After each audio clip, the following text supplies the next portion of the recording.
मंत्रमूलं गुरुर्मूर्ति पूजा मूलं गुरुपदम् मंत्रमूलं गुरुर्वाक्यं मोक्षमूलं गुरुकृपा। गुरुमूर्तिगति चंद्रमा सेवक नैन चकोर, आठ पहर निरखत रहूं गुरुमूर्त की ओर। सतगुरु कबीर साहब हम सबको सत मार्ग पर चलने के लिए उन्होंने कहा है,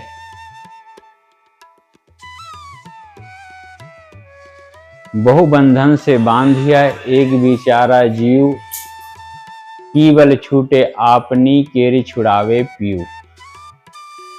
सदगुरु कहते हैं, बहुबंधन से बांधिया एक बिचारा जीव, जीव एटले ये मनुष्य बहुत बंधनों में बंधा हुआ है। या तो स्वयं के बल से छूट सकता है, स्वयं के बल से छूटने का कोई उपाय नहीं है, या फिर गुरु संत जो है उसको आधार लगा सकते हैं। तो इस प्रकार से सदगुरु संकेत करते हैं कि इसकी बंधन कैसे कटेगा। बंधन काटने के लिए बंधन बनाना तो सहज है, परंतु बंधन काटना बड़ी मुश्किल होता है।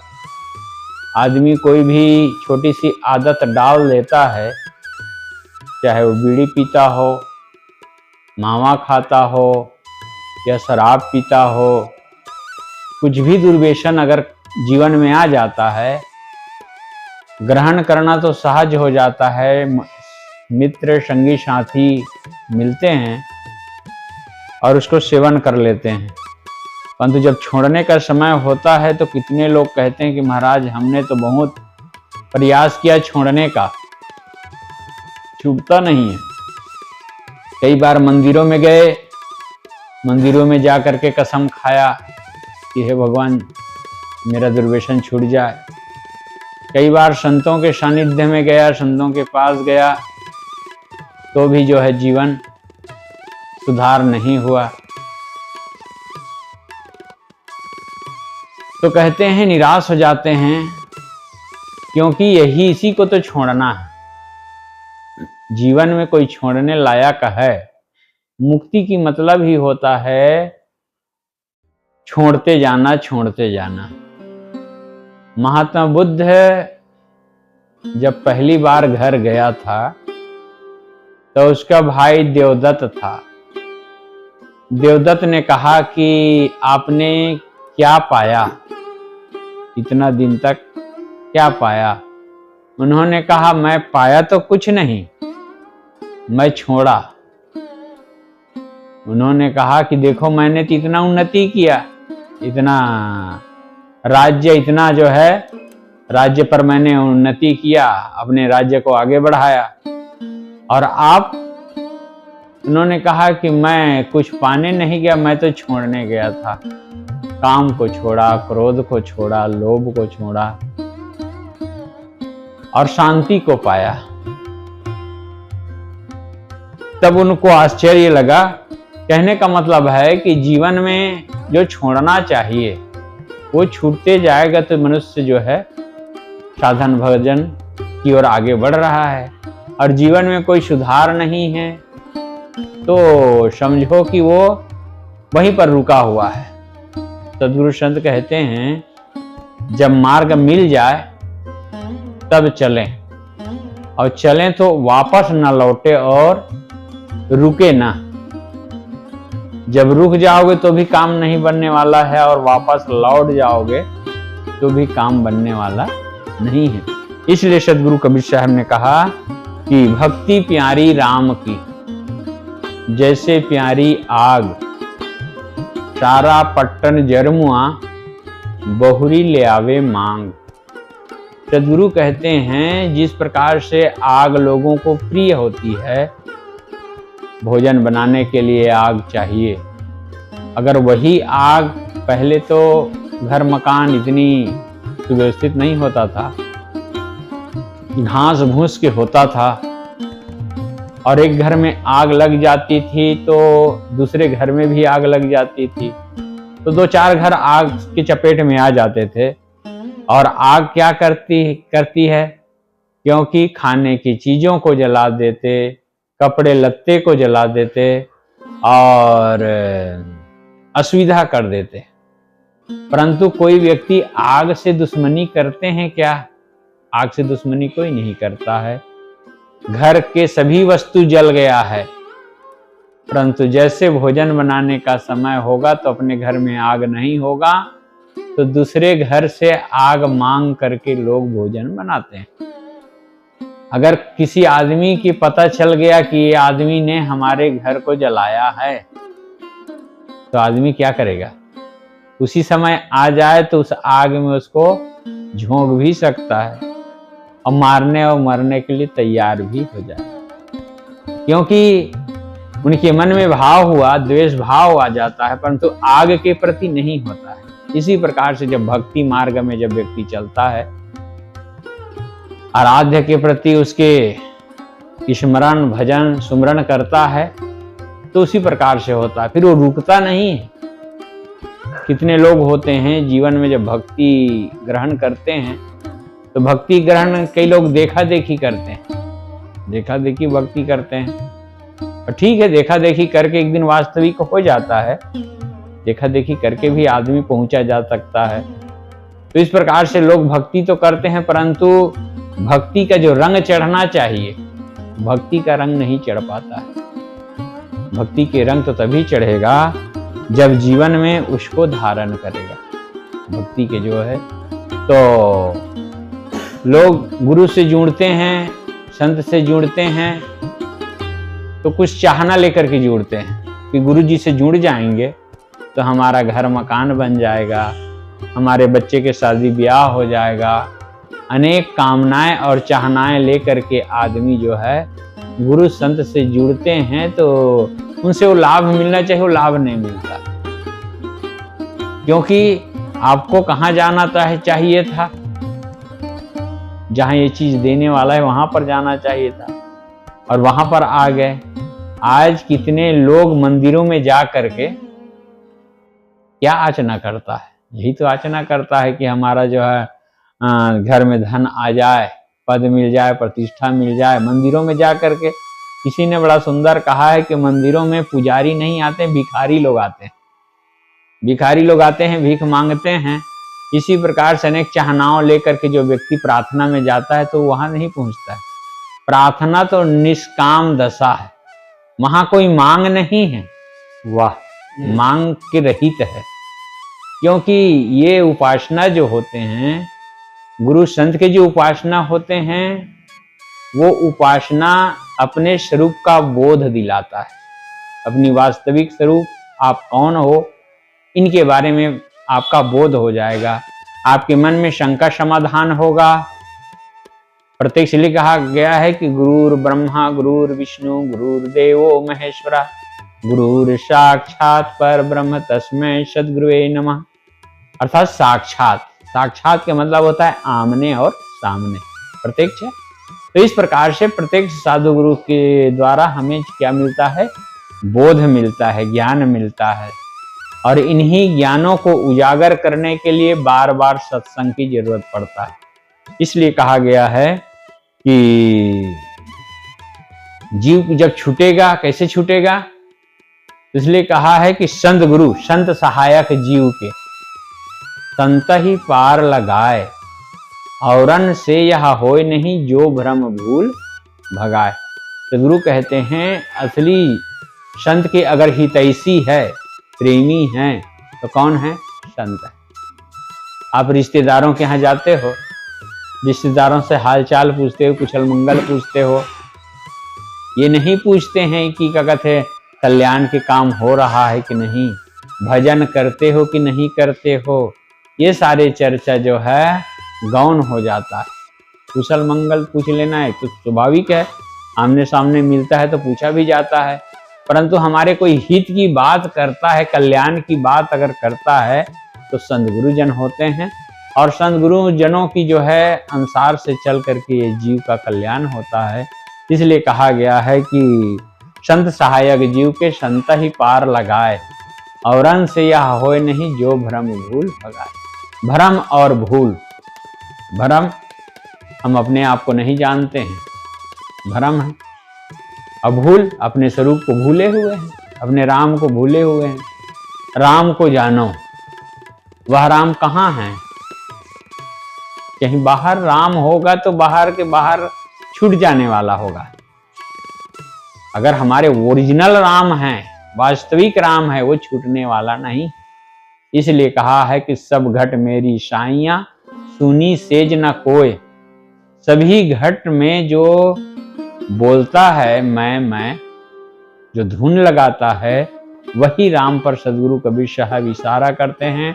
और उन्होंने कहा है कि राम कहीं अलग नहीं खोजने का है, दिल माही खोजो दिल में खोजो, इहे करीमा रामा। दिल में ही खोजना पड़ेगा। दिल कहीं है, दिल दरगाह अपनी चेतन आत्मा है। और इन्हीं चेतन आत्मा को अगर आदमी समझ जाए तो असली परमात्मा को समझ सकता है। आदमी बाहर तो खोज रहा है, बाहर तो पाना चाहता है, परंतु बाहर जितना हम भागते हैं उतना ही हम अपने मालिक से दूर जाते हैं। जितना हम रुकते हैं उतना ही हम मालिक के जो है निकट आते हैं। इन्हीं बातों को सदगुरु कबीर साहब ने कहा है, कोई राम रसिक रस पिएगा, कोई राम का रसिक है क्या राम रस पिएगा, और पिएगा युगान युग जिएगा। जो राम रस के प्याला है, राम रस की लीनता है, वो आदमी अगर उसका सेवन, कोई कौन से राम रस, राम के कोई रस बनेगा?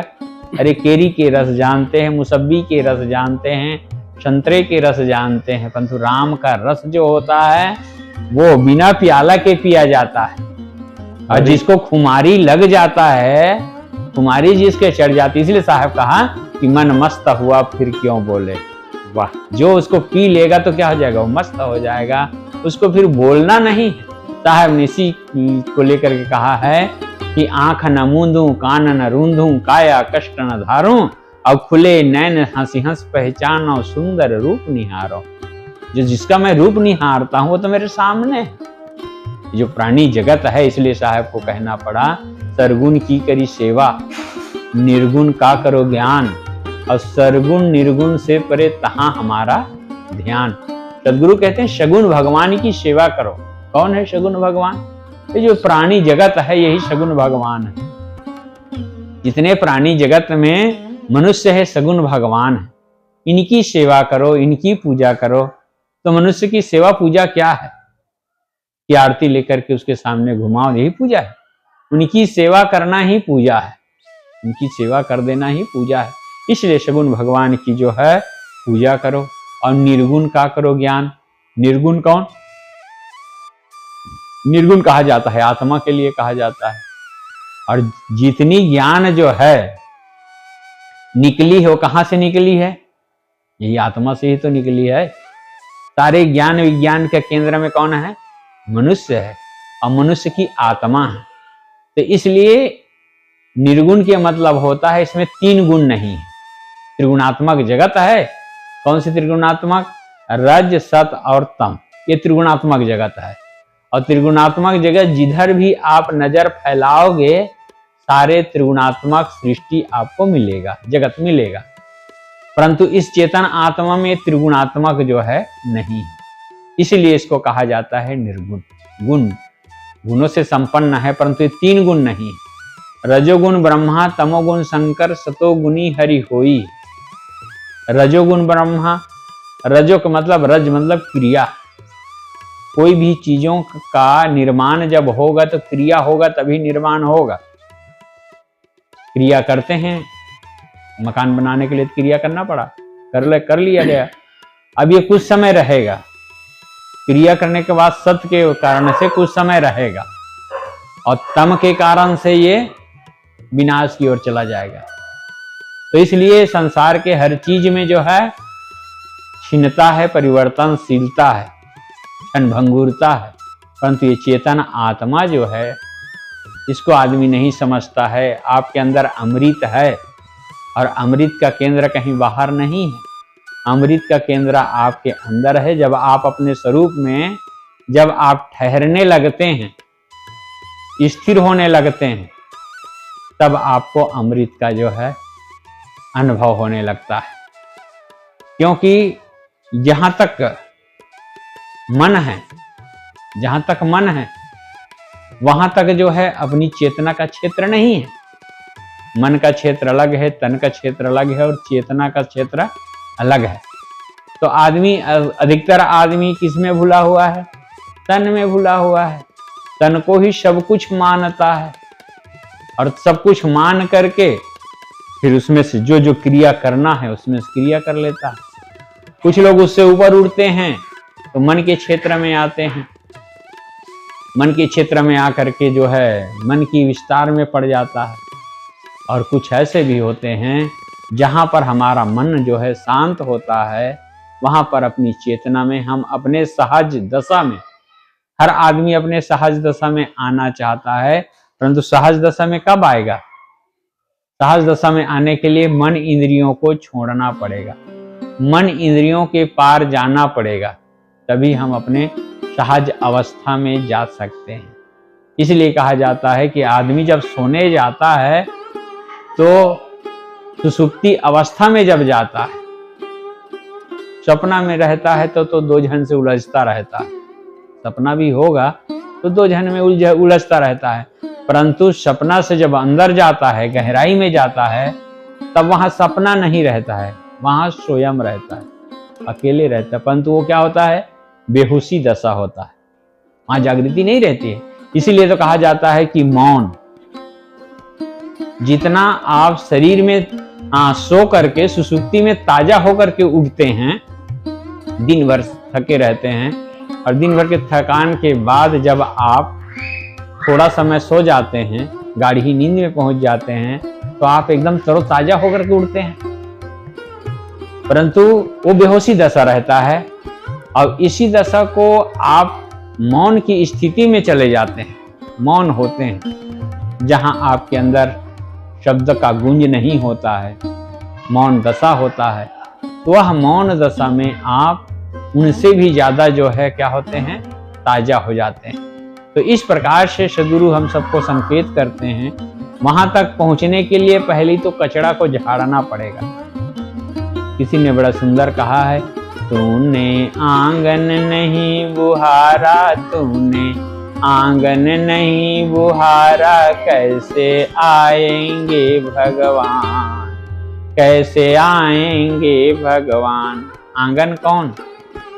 ये मन इंद्रियों को ही तो हमें क्या करना है? शुद्ध करना है, निर्मल करना है, यही आंगन है। और ये आंगन तो हमारा शुद्ध नहीं और चाहते हैं कि भगवान आ जाए। आदमी एक सुंदर मंदिर बनवाता है, उसमें सुंदर मूर्ति लगाता है, रखता है, स्वयं अपना बनाता है, उसकी तो बहुत जो है साफ सफाई रखता है। और प्रकृति के द्वारा जो हम सबको जो है मूर्ति मिली है, ये शरीर में जो मूर्ति स्थापित है, वो शरीर को कौन बनाया? शरीर तो प्रकृति की तरफ से बना, प्रकृति की है, मतलब ईश्वर की है, समझो। ईश्वर के बनाए हुए मूर्ति, जिससे हम राम रहीम बोलते हैं, जिससे मंत्रों का उच्चारण करते हैं, वो हमारा कैसे है? जैसे उत्तर प्रदेश में कहा जाता है भड़भूज। भड़भूज के मतलब होता है जो चना है, फल्ली है, ये चबैना भूंजने के जो काम किया जाता है, तो चूल होता है, चूल्हा होता है, उसमें कभी लकड़ी डाल दिए, कभी कंडा डाल दिए, कभी पताई डाल दिए। इसी प्रकार से मनुष्य जो मुख है, राम रहीम कहाँ से कहते हैं? मुख से कहते हैं, परंतु इस मुख में क्या क्या डालते हैं? जो नहीं डालना चाहिए इसको भी आदमी डालता रहता है। इसलिए कहा जाता है कि जब ये मंदिर जो है ना, इसलिए 9 द्वारी पूर्व दही अयोध्यापुरी, 9 दरवाजा के जो ये अयोध्यापुरी शरीर में क्या है? राम रहता है। अब वो राम के पता नहीं, इसलिए इसमें बीड़ी भी डाल देता है, सुरती भी डाल देता है, गुटखा भी डाल देता है, शराब भी डाल देता है और मांस मदरा भी डाल देता है। तो इस प्रकार से स्वामी मालिक कैसे खुश होगा? खुश तो तभी होगा जब मंदिर जिस प्रकार से बाहर के मंदिर पवित्र होता है, उसी प्रकार से आप अपने शरीर रूपी मंदिर को भी पवित्र करोगे, तभी जो है उसकी आनंद आ सकता है। तो इसी प्रकार से सद्गुरु संत हम सबको कहते हैं कि कोई राम रसिक के रस है, कोई पीने वाला है राम का रस, राम रस पिएगा तो योगान युग जिएगा। फल अलंकृत बीज नहीं बकला, सुख पंछी तहाँ रस खाई। वो फल कैसा है? वह फल में बकला नहीं, बकला कहते हैं छिलका को। और बीज की क्या विशेषता है? फल की विशेषता है उसमें बीज होता है। कोई भी फल होगा उसमें बीज होगा, और बीज होगा उसके बाद छिलका भी होगा, है ना। परंतु ये राम रस जो है जिसमें भरा है, उसमें माया रूपी छिलका नहीं है, माया रूपी छिलका नहीं है, और वासना रूपी बीज नहीं। वाह वाह वाह वाह। राम के जो भजन करेगा, जो राम रस में लीन होगा, तो राम रस में और फलों में तो बीज मिल जाएंगे, औरन मिल जाएंगे और बीज मिल जाएंगे, क्योंकि जब तक बीज रहेगा तब तक उसकी जन्म मरण फिर चलता रहेगा, है ना। हम लोगों के जन्म मरण रूपी बीज क्या है? हम लोग बार बार जन्म क्यों धर रहे हैं? तो बार बार जन्म धरने का कारण है वासना। वासना रूपी बीज हमारा खत्म नहीं हो रहा है। अब ये सुंदर मनुष्य शरीर पाए हैं, साधु गुरु मिले हुए हैं, इनके सानिध्य में लग करके हम अपनी वासनाओं को क्या करें? वासनाओं का नाश करें। जब वासना नाश हो जाएगा, तो बीज जब नष्ट हो जाएगा, तो फिर वो आगे जो है नहीं जामेगा।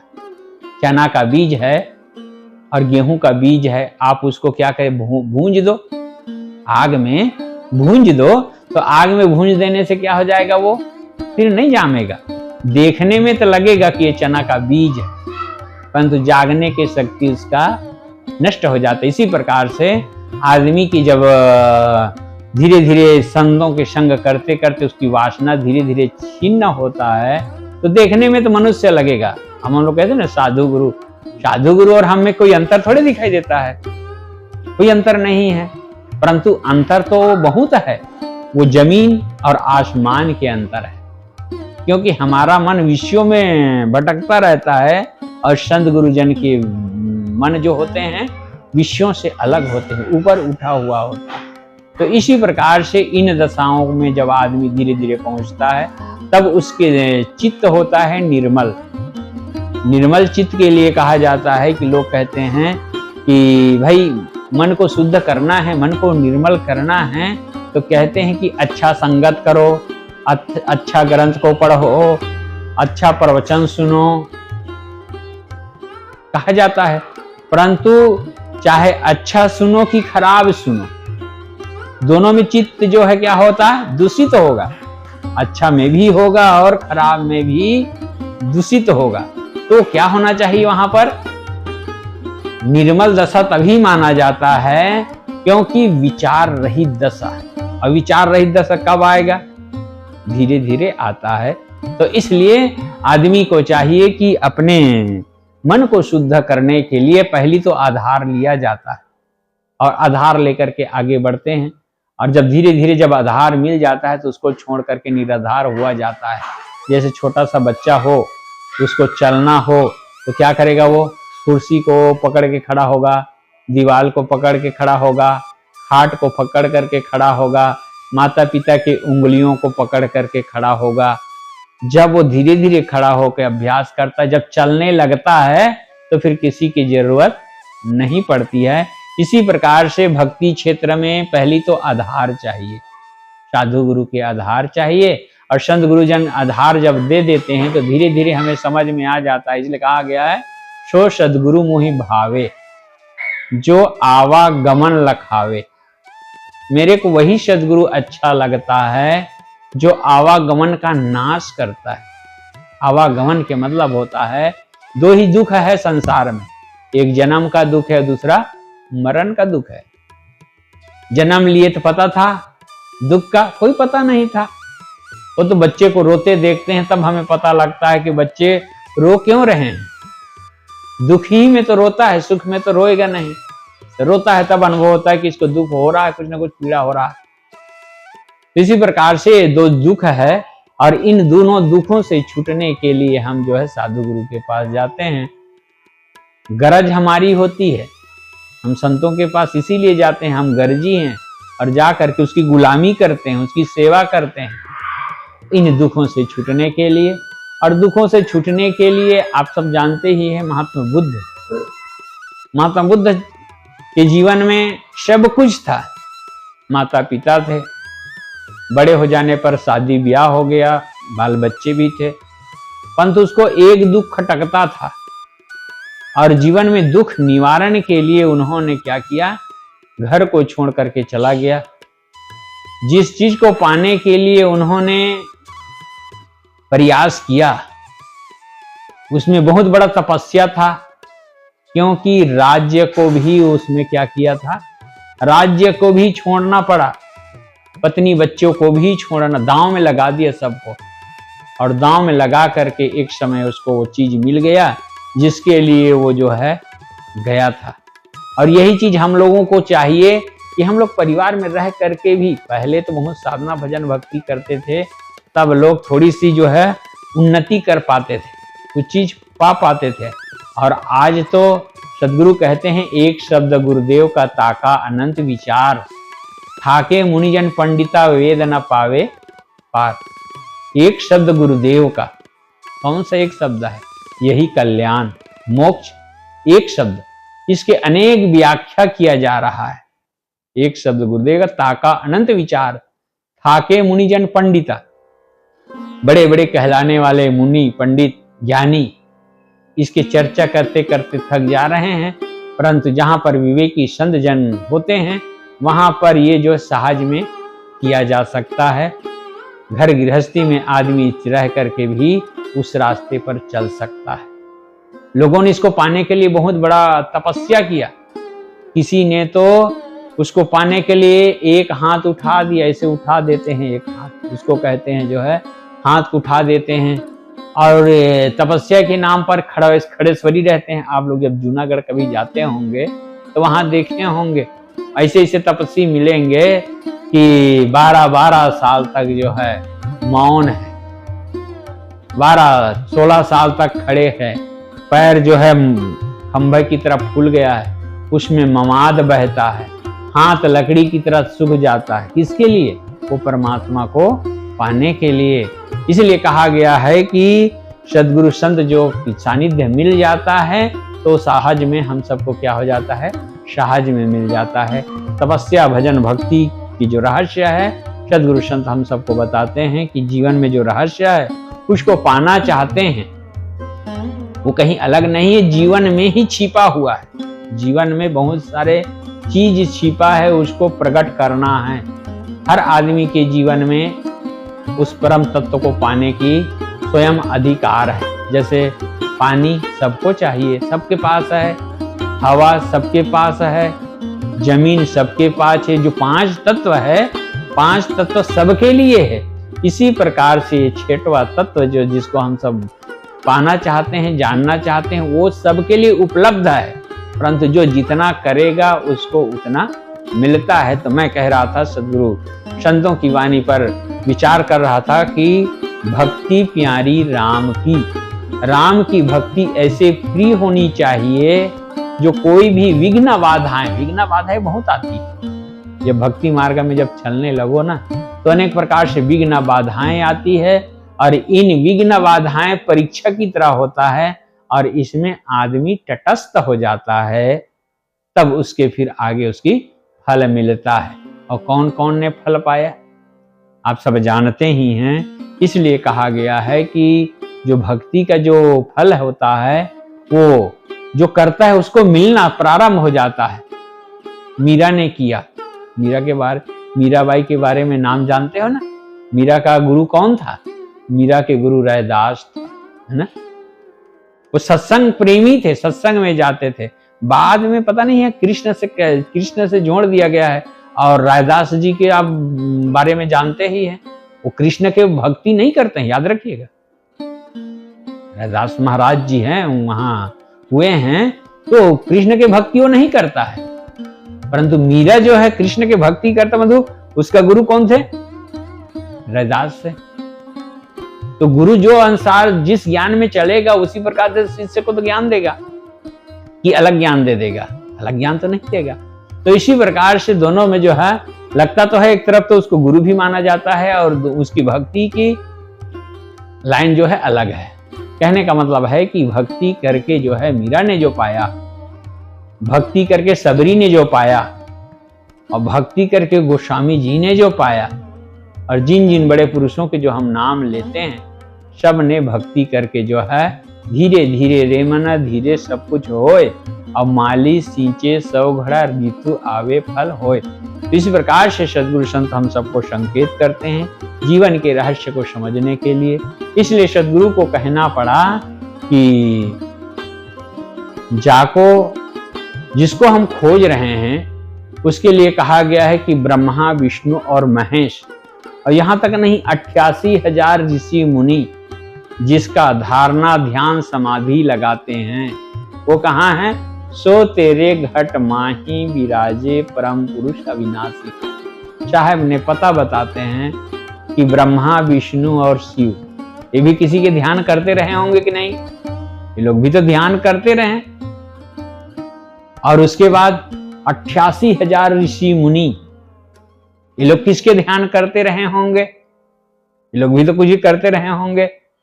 साहब कहते हैं सो तेरे, वह तो तेरे घट माही विराजे, जिसके वो लोग उपासना करते थे, वह कह रहे हैं कि सो तो तेरे घट माही विराजे। वो कैसा है? परम पुरुष अविनाशी। वह परम पुरुष तुम्हारे हृदय में बसा हुआ है। आदमी अपने हृदय को बस नहीं खोलता है, मंदिर में जाता है, मस्जिद में जाता है, गिरजाघर द्वार जाता है और अनेक तीर्थों में घूम आता है, 64 तीर्थ भी कराता, परंतु उसको नहीं पाता है। उसको तो तभी पाता है जब वो रुकता है ना? कहा ना, कस्तूरी कुंडल बसे मृग ढूंढे बन माई, और जैसे घट घट राम है दुनिया जानत ना। दुनिया के लोगों को उसकी जानकारी नहीं है, इस कारण से वो बाहर भटकता है। साहब ने कहा है कि पानी में मीन पियासी, मोहि सुन सुन आवत हांसी, आत्म ज्ञान बिना नर भटके, कोई मथुरा कोई काशी।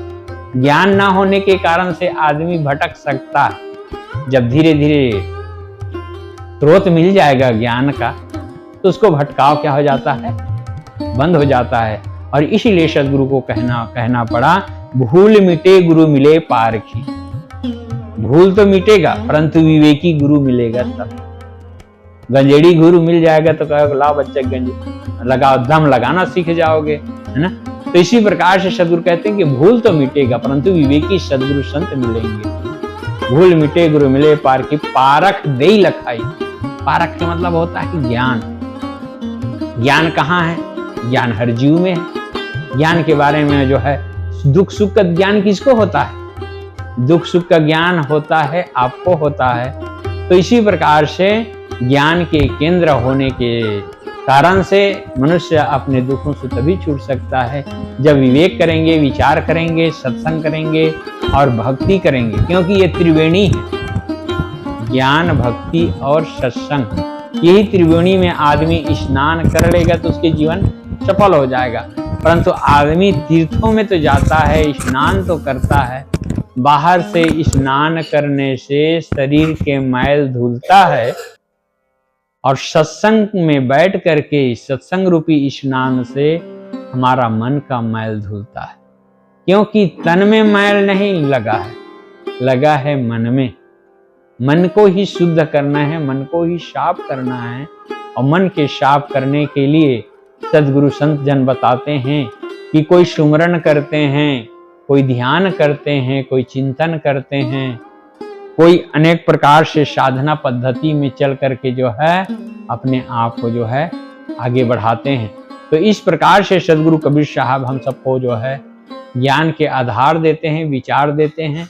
क्योंकि जीवन में यही दो चीज है, एक राम और दूसरा जो है काम। काम से तो आदमी सभी परिचित है, राम से कोई कोई लोग हैं जो उससे परिचित है। और जिन्होंने राम से परिचित कर लिया, साहब ने कहा है कि सुमरन करहु राम का, काल गहे हैं केस, और ना जाने कब मारी हैं क्या घर क्या परदेश। सुमरन करने को कहते हैं, याद करने को कहते हैं, स्मरण करने को कहते हैं। स्मरण करते रहोगे तो काल आएगा। काल कहते हैं मृत्यु को। मृत्यु आती है, परंतु कब आ जाती है? बुढ़ापा में नहीं। मृत्यु तो जब से हम जन्म लिए हैं तब से वो हमारा पीछे कर रहा है। हम तो सो जाते हैं, परंतु मृत्यु सोती नहीं है, वो जो है निरंतर हमारे पास से करती है। इसलिए जो राम को स्मरण करता है उसके काल भी बांक का नहीं बिगाड़ सकता है। तो इसलिए सदगुरु हम सबको याद दिलाते हैं कि सुमरन करहु राम के काल गए हैं केश, ना जाने कब मारी हैं। कोई ठिकाना है नहीं कब शरीर शांत हो जाएगा। क्या घर क्या परदेश, क्या घर में शरीर छूटेगा क्या परदेश में छूटेगा, ये कहा नहीं जा सकता है।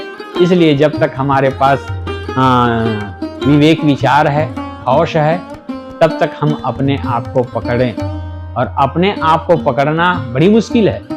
हम अपने आंखों को तो देखा नहीं है, आंख को हमने देखा नहीं, परंतु अपने आंखों से दूर की चीजों को देखते हैं, पहाड़ों को देखते हैं, घर मकानों को देखते हैं। इसी प्रकार से हमें अपने आप को जानना होगा, तो हमें अपने तरफ नजर करना पड़ेगा, अंतर्मुख होना पड़ेगा। और अंतर्मुख तभी होता है जब हम भक्ति मार्ग में गुरु संत के आधार लेते हैं, तब हमारे जीवन सफल होता है। तो मैं आप सबके बीच में कुछ कहने का प्रयास कर रहा था कि भक्ति, शुरू में आदमी भक्ति मार्ग में चलते हैं और भक्ति करते करते उस मंजिल तक पहुंच जाते हैं जिसमें महापुरुष पहुंच जाते हैं। हम महात्मा बुद्ध को देखते हैं तो अंतिम को देखते हैं, महात्मा बुद्ध को जब देखते हैं तो अंतिम को देखते हैं, तो अंतिम में सफलता मिला है। महावीर को देखते हैं तो अंतिम को देखते हैं। शुरुआत को देखेंगे तो शुरुआत में जैसे हम लोग हैं ना, हम लोग शुरुआत में अभी चल रहे हैं, उसी प्रकार से वो लोग भी शुरुआत में ऐसा ही थे और धीरे धीरे वो लोगों ने अपने जीवन को शुद्ध किया और आगे बढ़ गया। आज महात्मा बुद्ध को भगवान कहा जाता है, भगवान की संज्ञा दिया जाती है। क्यों? क्योंकि उन्होंने धीरे धीरे अपने दोष दुर्गुणों को हटाया और आज जो है परिपक्व अवस्था जो दिखाई देता है, अंतिम में तो होता ही है। कोई कहे कि पेड़ को देख करके कहे कि इसमें तो फूल दिखाई नहीं देता है, परंतु फूल तो समय लगेगा तभी आएगा ना। इसी प्रकार से जीवन में सुख शांति तो तभी मिलती है जब हम भक्ति पर चलते हैं। और अधिक न कहते हुए अपने वाणी को यहीं पर विराम देता हूँ। बोलिए सद्गुरु देव की जय, संत समाज की जय, भक्त